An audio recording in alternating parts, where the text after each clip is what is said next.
The internet's cut us dogs 5 seconds in and you'll be smiling.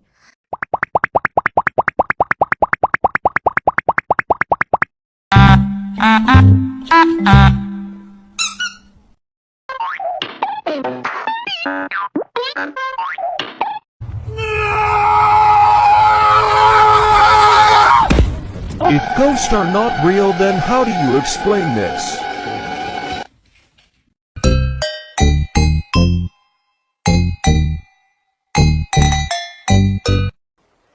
Please subscribe, guys.